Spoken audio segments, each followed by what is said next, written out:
Hello and welcome to Talk About, a series of discussions from the Pet Industry Federation. My name's Dan, I'm the Ops Manager here at PIF, and today we are going to be talking today by Helen Wainwright from the Dog Trainer School, or half of the Dog Trainer School, because Helen has got a partner in the business, Lee, and we're going to be diving into how her professional network and her members of the Dog Training School is now testing pet products and what it actually means for brands in the pet industry and how you can become Dog Trainer School recommended, which sounds really exciting. So hello, Helen, how are you? Hello, I'm really good, thank you. Thanks for having Good. me. So I think it's always a good starting point.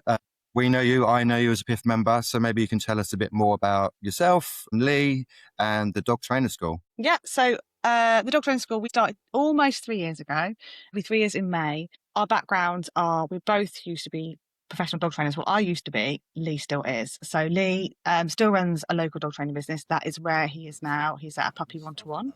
So nice for him. And so we still run a local dog training business, and we have a online supportive community of very similar to PIF, I guess, but for dog trainers. So dog professionals, so there may be walkers as well, but predominantly dog trainers. We have just over 300 members, mostly in the UK, but they are all over the world. We have some in America, and you have one in Kenya, which is niche. And so we support them with their businesses. So everything they need really to run their businesses, because quite often with dog trainers, there's a lot of support with becoming accredited or getting a certification. And then after that, you're pretty much on your own. So we've got things like class plans and like client handouts, all things that they can put their own logos and branding on and hand out to their clients. So they're not the most tech savvy, so we've covered that for them. And we've got I think close to 1,000 resources at the moment.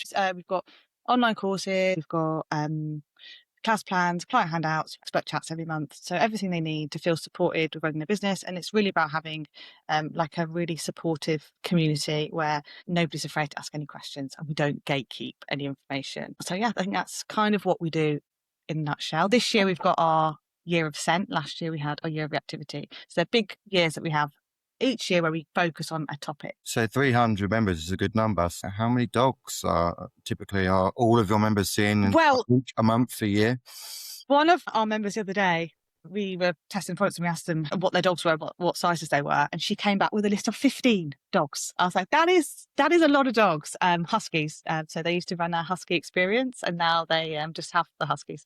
But yeah, 15. A lot of them. I don't think there's many with just one dog. So there is a lot of dogs between them. And again, all of them run their own business, so they all have clients. Their reach of dogs is pretty huge. So before we get into the mechanics of Dog Trainer School recommended, with so many members and trainers within your network testing these products in the real world, out there in the weather like today, I keep mentioning the weather in these talk about, still in the midst of winter. What's the most surprising thing, a trainer has discovered so far? Is there a common flaw in any of these products? I'm aware they probably cover supplements, food, treats, accessories, etc. That a regular pet owner, might not understand or completely overlook when they're purchasing something. I think with the recommended, so how it works is we are recommending a product and not approving a product. So we're using it in real world, real experiences. So the great thing about our members testing the products is they're all really dog savvy. So they're not your normal dog owner. They are much more aware of what their dog likes and doesn't like, much more aware of any differences or subtle changes that they've noticed in their dog. So where we have had products that have failed, and generally the products that we test are toys, supplements, maybe some foods, but not as in terms of a diet change, more of a complementary food, supplements, toys, and training treats. And we'd also test things like equipment, but obviously it would have to be force-free and non-aversive equipment. So just things like harnesses or flat collars, leads, muzzles, those sorts of things.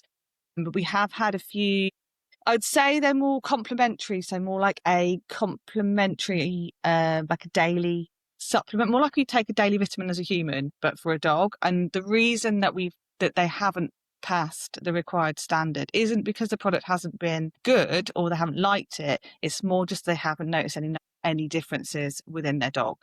So therefore they wouldn't feel confident recommending based on the price point. So they're told the price of the product as well when they're testing. and then they can make the decision.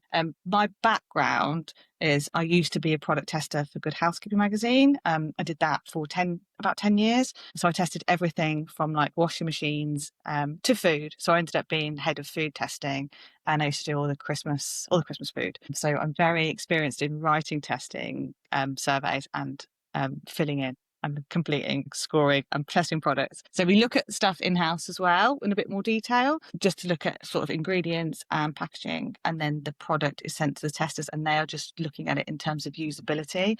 Would they give it to their dog? And it is a score of would they recommend their client try the product. I think as dog trainers, in fact, this is very true of me in the family WhatsApp. Yesterday, my sister-in-law messaged me and said, my mum wants to buy some clippers for her dog's paws. What do you recommend? And I was like, well, I don't never tested those ones, but I would recommend these ones just based on the brand and previous experience. I think it's true of all people that work with dogs. If anyone wants a product, they're going to ask you, what should I get? So it's nice to the trainers to get their hands on the products, to try it and then give a genuine, honest feedback on would they recommend it. And also dog trainers are like so much more, I guess there's so much more doggy than a normal dog owner, in terms of if you give them a product that we've been testing, hasn't finished testing, but we're currently testing Fur Boost, they wouldn't just pour it on the dog's meal. They would think of enrichment, they'd freeze it, they would do all things they would naturally choose to do with their product more than a typical dog owner.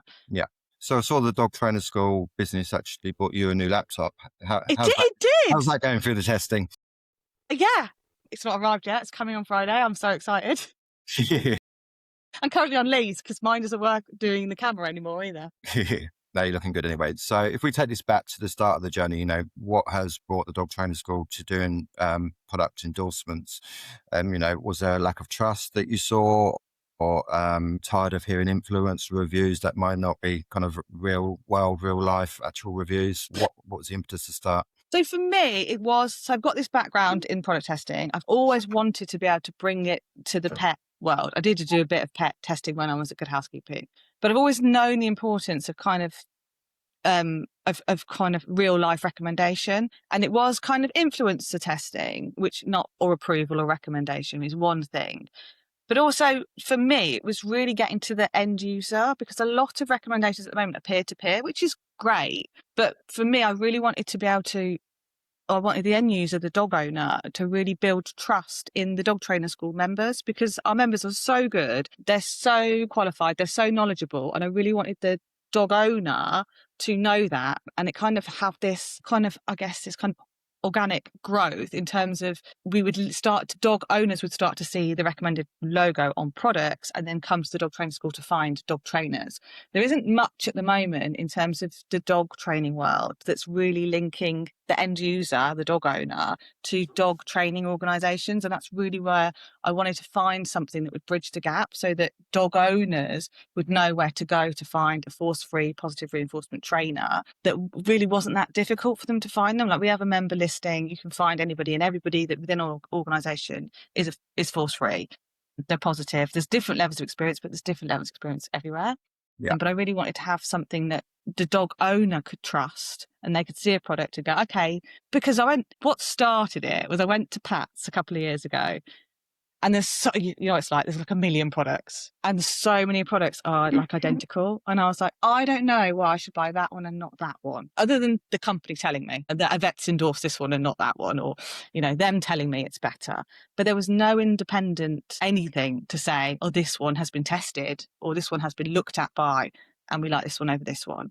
Other than there is the odd awards, which are great. But in terms of an actual physical product, I want to know why I should buy this bone broth over that bone broth. Like, why is it? Or even if they are the same product, I just want to know that somebody's tried it, that is a dog owner, and says, yeah, my dog liked it, so chances are yours will as well. And that's kind of, a lot of these products are really expensive as well. And it's kind of, if I'm going to buy something as a supplement that's 30 quid for my dog, I kind of want to know that it's likely that my dog will eat it and that it does work. It's a bit of a gamble to keep spending 30 quid on this and that when you just don't know. Yeah. So because the dog trainers are on the ground, they're seeing the dog owners daily and the dogs, do you think they really should be educating the owners about the products as well. You can take it back to, pet food labels. Do they really understand a pet food label and what that actually means? Or a supplement, there might be claims on the supplement, but what that actually means. Are they the people to be doing that? I think in terms of a recommendation, yes. And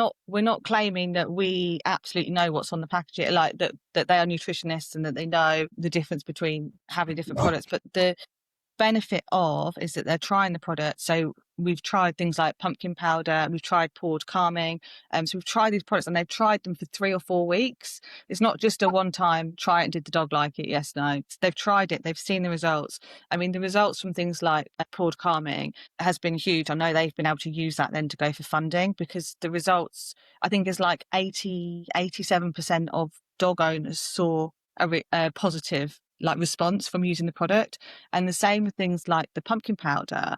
There was even noticeable differences, like somebody said their dog had stopped resource guarding, obviously because something to do with the pumpkin powder had affected its gut and it was more comfortable eating, but it had an effect like that. And I don't think you necessarily get those, or you would always notice all of the differences with a normal dog owner and trying a product, but because they're so in tune with their dogs and they've probably tried lots of things, they really notice subtle changes. They notice things like energy's increased, or the dog's more keen to go for a walk, or the dog wants to eat their food more, even when they've got a dog that is always keen to eat. But it's really interesting how quickly they pick up on things and how they notice things that potentially you wouldn't notice as a normal dog owner. Just because I think if you're not trialing a product, you don't look at it in the same way. You just kind of think, I don't know.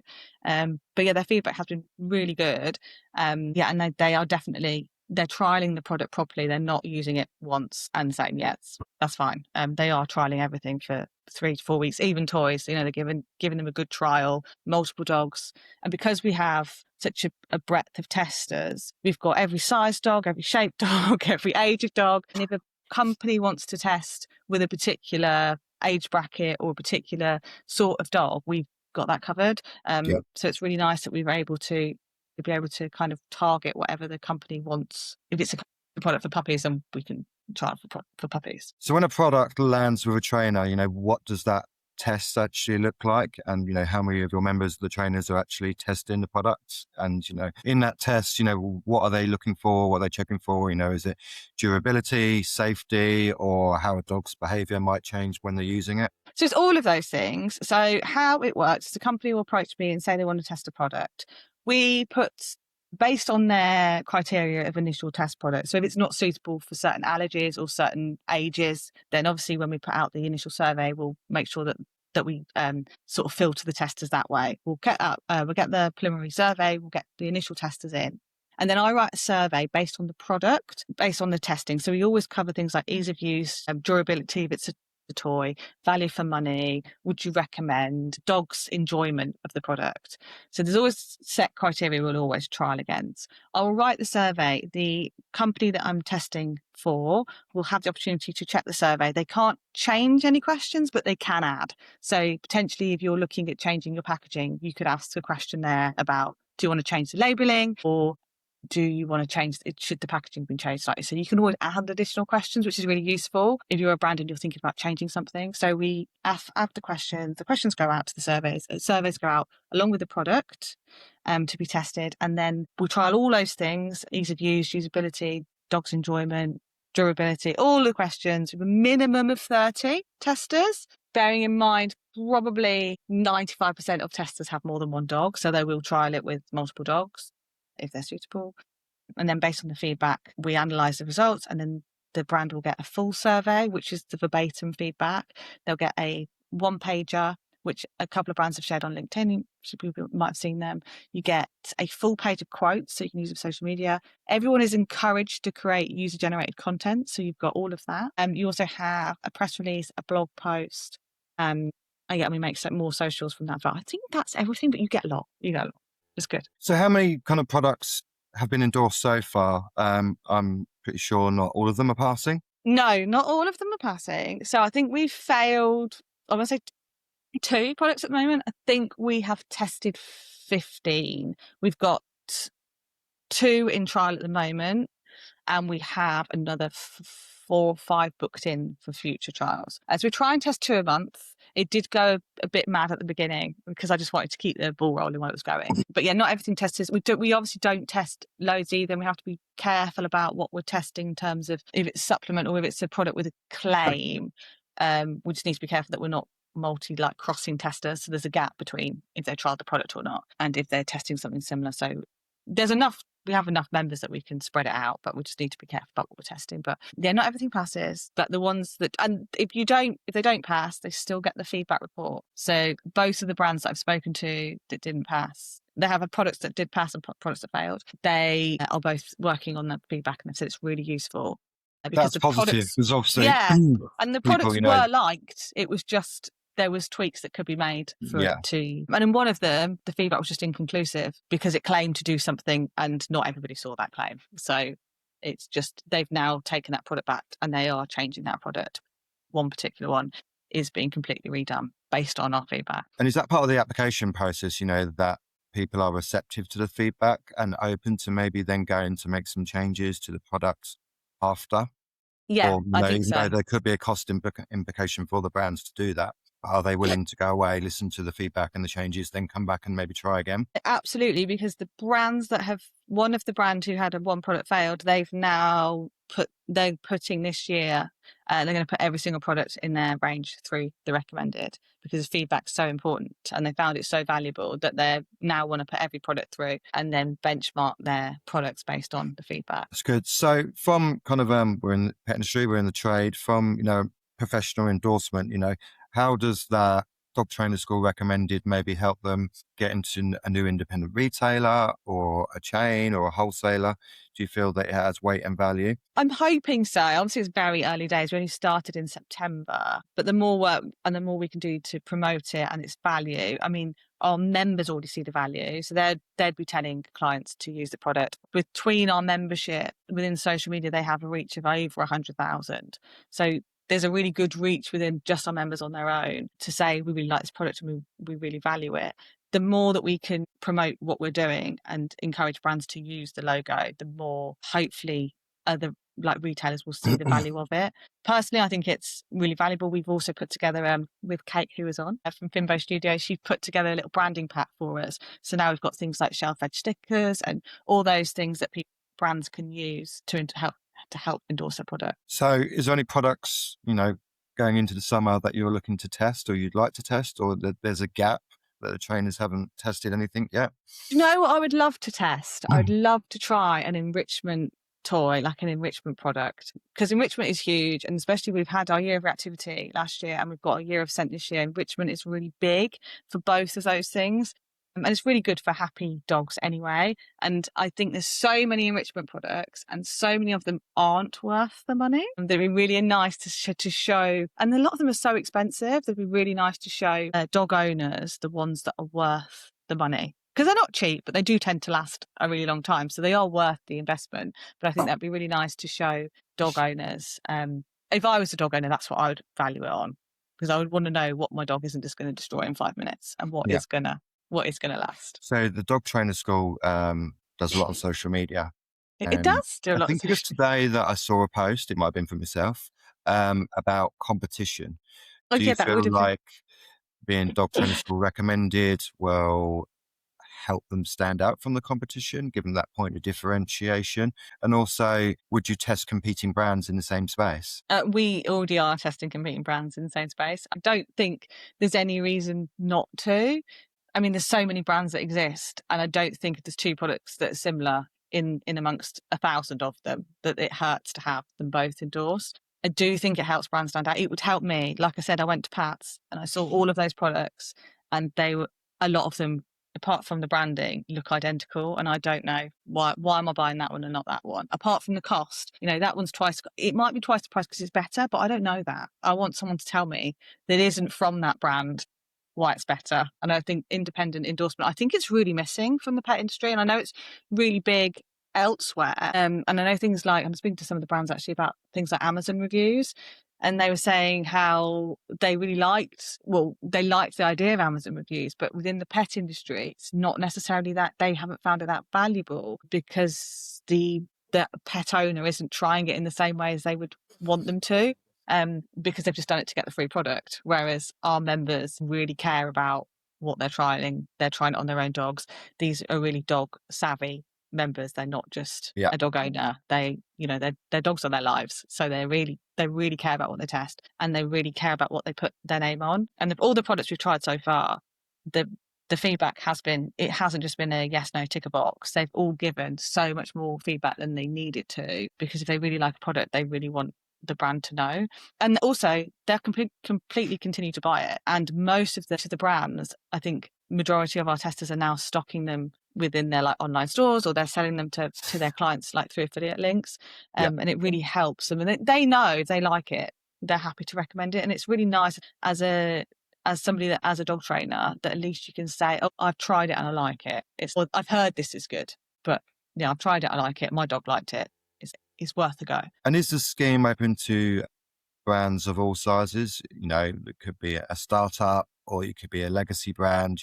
Is it open to everybody? It's open to everybody as long as their ethics align with ours. So they must only sell positive products, but it's open to everybody. Actually, the real reason we started it in the early stages, and we started it with smaller brands, was to help the smaller brands get a bit of a leg up, get a bit of recognition, and get into the hands of more consumers. So get our members to try it. So we started with smaller brands. We started with things, brands like Dot Pet, Tug and Half, and like Pord. We started with the smaller brands so that they would Lots of have PIF more members there, which is good to see. Lots of PIP members. Yeah, I did good. So yeah, it gives them all an opportunity to be trialed by more people that potentially, I think Tug and Half is like God level within dog trainer world, but it's it's good for the brands that are smaller to have got that recognition. And they're a PIF award winner as well. So there you go.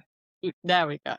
So does innovation play a part in it as well? The pet industry has always been about innovation, seeing new products coming through. Does that form part of the testing, or does that get you excited to see something new? I think for my product background, I always like new products. I'm especially interested in food, but that's not so great when it's dogs. But if it's new products, I'm always interested in new products and always interested in innovation. I think there's been, the last couple of years in particular, there's been a lot of innovation in pet. There's a lot more supplements. There's a lot more, I think, health and well-being again, which is great to see in the market. But also, I think it's really where you need an endorsement really works, because a lot of them things are just complementary, so you don't need to give them to your dog. It's a good thing to give to your dog, but it is not necessarily, you won't necessarily see a change in your dog's behavior or diet, but it's a good thing to add. So it's nice to know, to have that recommendation of, yes, this is a good product. Your dog's probably going to like it. It is going to be a good addition to your dog's diet. But it's hard, I think, with those things when there's so many of them as well, to go, why should I? And the nice thing is that we do have that like feedback from our members. They're all encouraged to leave quotes, or encouraged to leave feedback. Then you can read through and see, and brands can use them however they want to be like, oh, okay, I use this product and I saw this, or I use this product and this is the difference it made to my dog. So I'm a brand. How do I find out more about the testing procedure, getting involved in the scheme and putting my products through the process? So we have a page on the website all about it. So TDT has recommended, I think. So it's on the Dog Trainer School website. But if not, you can email me, or you can message through social media. I'm on there all the time. But yeah, just get in touch and I can talk you through how it works. We're testing 2 products a month, and we are full up until the end of March. But after that, we have spaces back. So I think it's clear that, the Dog Trainer School endorsement isn't just a badge. It's some real world approval from the trainers on the ground that they're handling and dog owners are doing every single day. I think we've covered how professional testing beats kind of generic reviews online, the importance of the feedback for the manufacturers, and how those endorsements can help, these businesses be more reliable for everyone in the industry. Helen, thank you for joining us today and give us a look behind the scenes of Dog Trainer School and Dog Trainer School Recommended. It's been really great to have you. To our listeners, if you enjoyed this conversation, please make sure to subscribe to our YouTube channel so you don't miss our next talk about. We have plenty more insights coming soon. Thank you very much, Helen.